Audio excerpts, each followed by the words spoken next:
Well, thank you, my fabulous people, and welcome back. So let's talk about the 7 ways to maintain a healthy mindset as you go through your fertility or adoption struggles.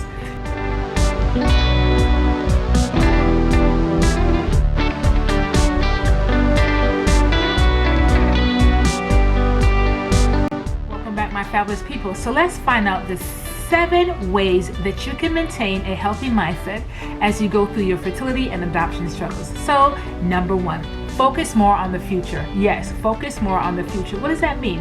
That means that you are really preparing yourself on your end goal. And we know that your end goal is trying to be a mom. So what are those things? Think about your future. What are your future plans as it relates to traveling with your child? What are your future plans as far as a vehicle? What are your future plans as far as a home? Put those things in order, because you can plan for those things now because you have control. And as you're planning those things, that just gives you a sense of knowing that this is going to happen. It gives you an assurance that you are preparing to achieve the desired goal, which you want, which is to be a mom. Okay? So focus more on the future. Number 2, take personal responsibility of your success. What? What do you mean? I am. Yes, but don't be concerned. Make sure that you're always focused on what's going to be successful. We know that this becomes overwhelming when you're doing so many fertility treatments, you're doing shots, you're filling out paperwork if you're doing adoption, even paperwork that it relates to infertility. Take personal responsibility of your success. Don't let those things overwhelm you at all, okay? You do what you can, and if you need help, make sure you ask for it. Make sure you ask for it. Number 3, think big picture. It is important that you consider your ultimate goal. You always have that, but it doesn't become a part of you. What I mean is that you're always thinking about, okay, well, my ultimate goal is to make sure that I am the best mom that I can be as I'm preparing for that journey. What is it that I can do? What is it that I'm making sure that I'm taking care of myself, that I'm making sure my relationships are healthy, and you're maintaining healthy relationships with your spouse, with your friends, whatever your group of community may be that's going to help you and encourage you on that journey. Make sure that you maintain that, because if you don't, you could easily become isolated, bitter, and then all that does is just cause unnecessary blockage, and you do not want that as it relates to your journey.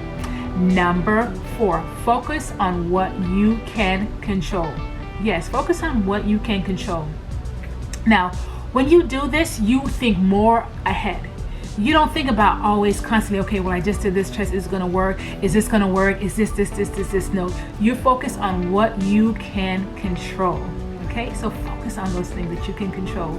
Number 5, prioritize. Prioritize, yes, make sure that you prioritize, first of all, yourself. Okay, that means taking the time for self-care. And I mean, it's more than getting your nails done.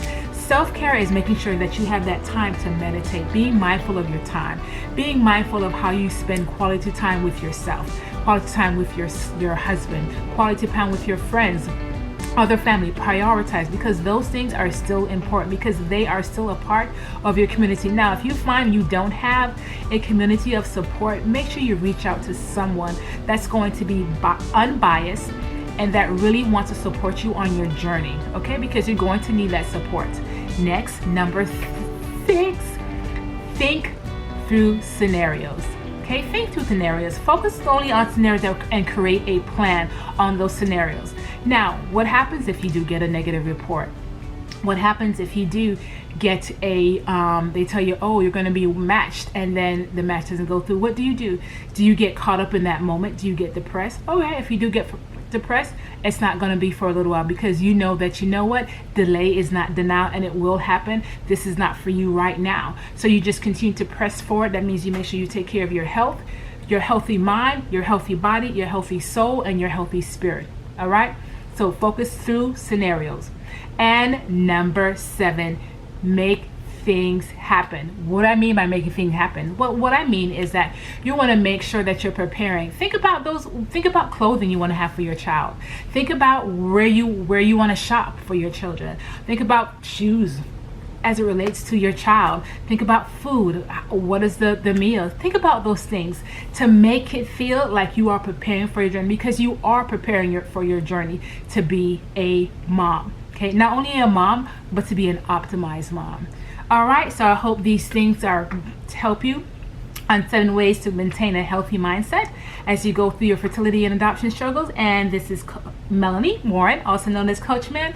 Thank you so much for watching, and make sure you subscribe to the channel. Give me a thumbs up, and I can't wait to see you in the next video. And remember to pray, plan, and believe, because God is still in the business of doing miracles. Have a fantabulous day, people. Bye.